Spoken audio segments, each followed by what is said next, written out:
Hi, and welcome back to the Deliberate Exchange. My name is Chelsea. If you are just tuning in for the first time, hi and welcome. And if you are coming back and continuing listening to me and to this podcast, I'm so grateful for you to be here.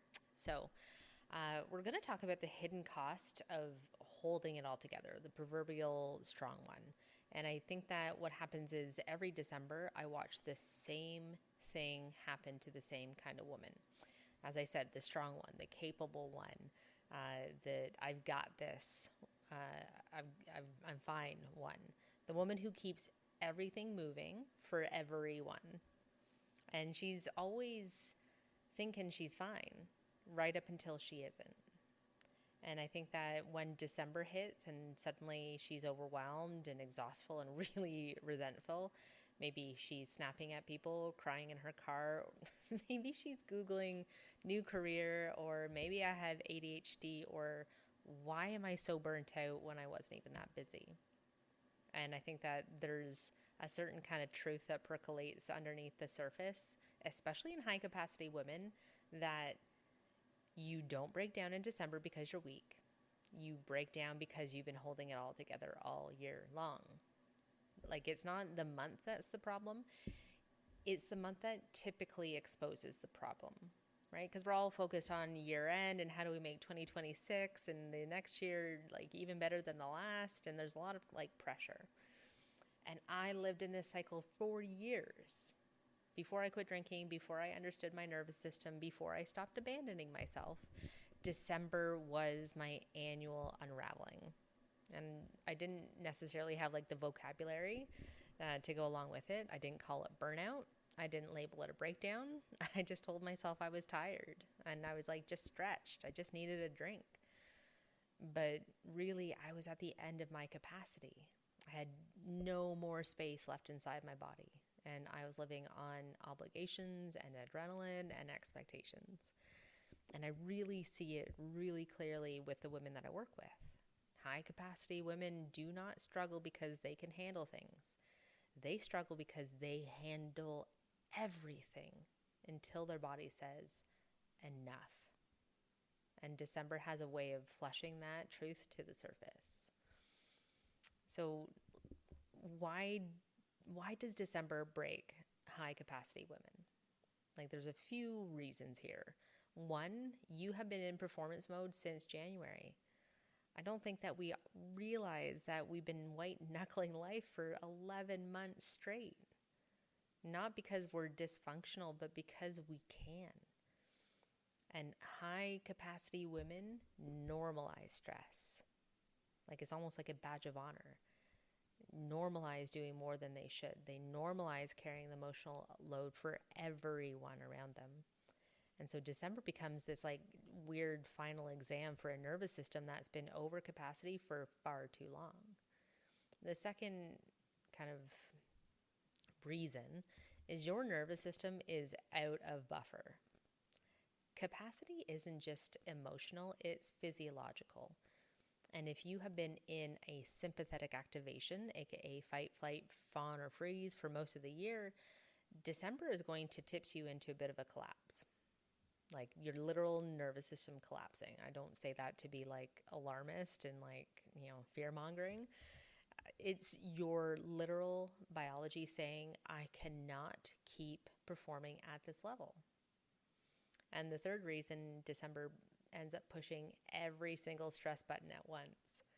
Like, your body is already tired, and then we're adding to it the social pressure and dynamics, family pressure and dynamics. There's work deadlines, there's holiday spending, triggers around drinking, there's old emotional patterns, memories, expectations, travel sometimes, there's comparison, there's end of year reflections, and a general sense of I should feel happier than I do.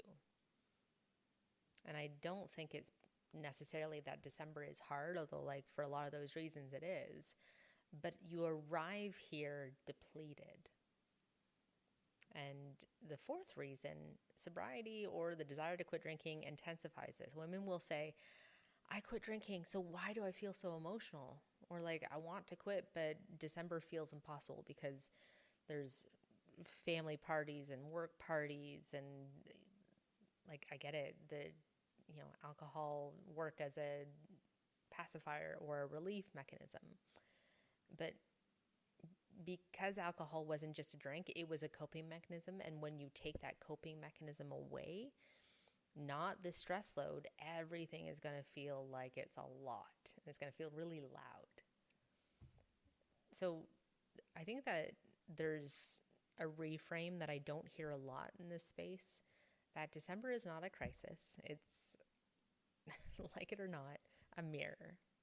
It shows you what your nervous system can't hold anymore. It's going to show you where you've been operating out of survival. It's going to show you where you've been caring too much. It'll show you where you've been abandoning your own needs, and it'll show you where your body has been whispering all year. And it's not that you're falling apart, it's that you're being shown what can't go into 2026 with you.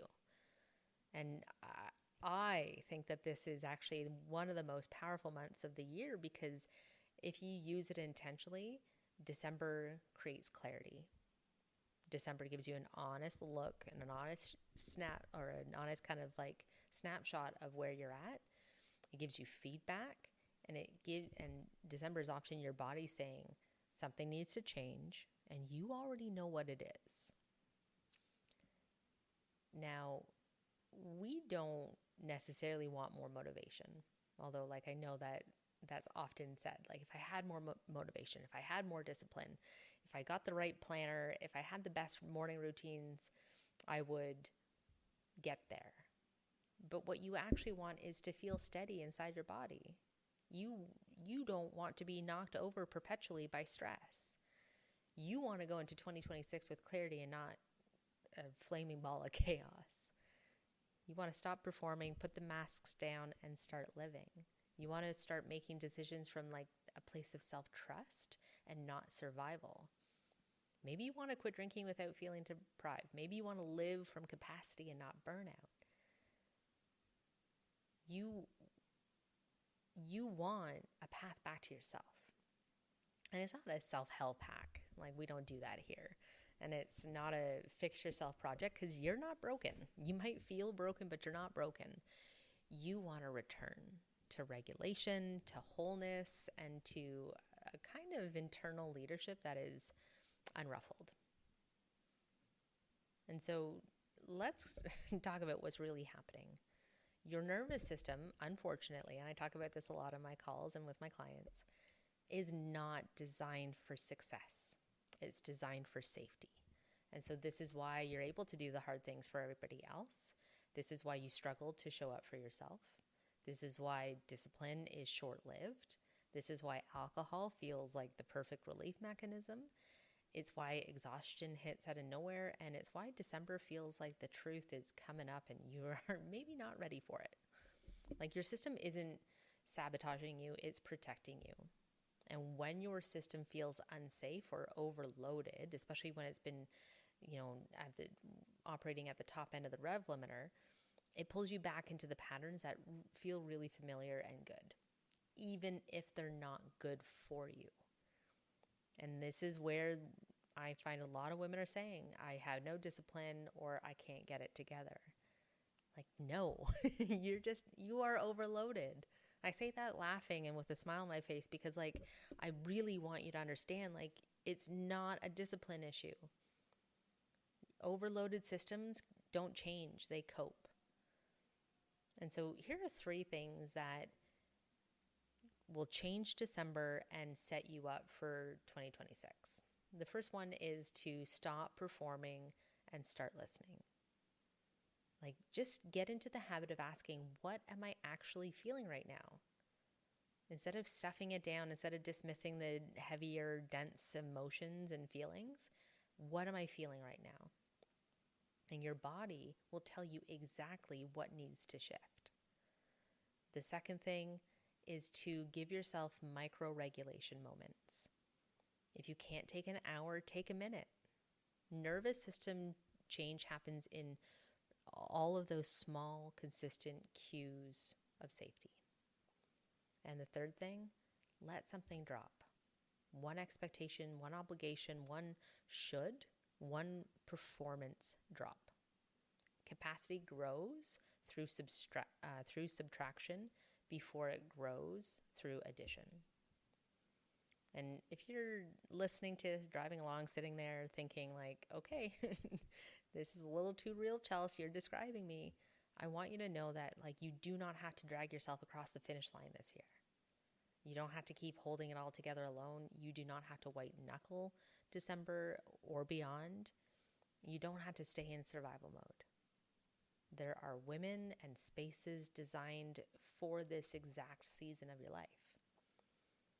There's She Walks Canada. I'm a facilitator. If you are new here, I'm a facilitator for She Walks and the interim director. If you want sisterhood, support, and community of women who really get it, go there. We have 4 free community coaching calls every single week with facilitators who are certified and who have a lived experience in changing their relationship with alcohol. You can also look to the STEADY, the microregulation toolkit, which is 7 different tangible nervous system tools that will make December manageable, all under 5 minutes. And you can look at freedom from alcohol, the deliberate way. And that is a nervous system informed, breath-led experience where your life and your relationship with alcohol will change. And everything's linked in the show notes, so you can go check that out. You can always send me an email if you're like, hey, I know I want change, but like I don't exactly know what. Just email me and I can help you. But wherever you do start. Your body is asking for a new way of living. And it doesn't want it next year. It wants it now. And you have the ability to give that to yourself. And so before we close things out, I just want to create like a little mini reflection moment for you. So wherever you are right now, if it's safe to do so, you can close your eyes for just a moment and maybe place a hand on your chest and ask yourself, what do I no longer want to carry into December? What is my body trying to tell me? And what is one thing I can do today to support her? Like your body is really, really intelligent. And your nervous system is really, really protective. And your capacity is not gone. It just needs restoration. 2026 gets to feel different, and it starts with choosing yourself in December. And so if this episode has resonated, feel free to share it with whoever might need this message. Share it to your socials. I'm always grateful when people do that. It always kind of makes my heart grow. Like I said earlier, reach out if you have any questions about the work that I do, the women that I work with, the change that I'm able to facilitate.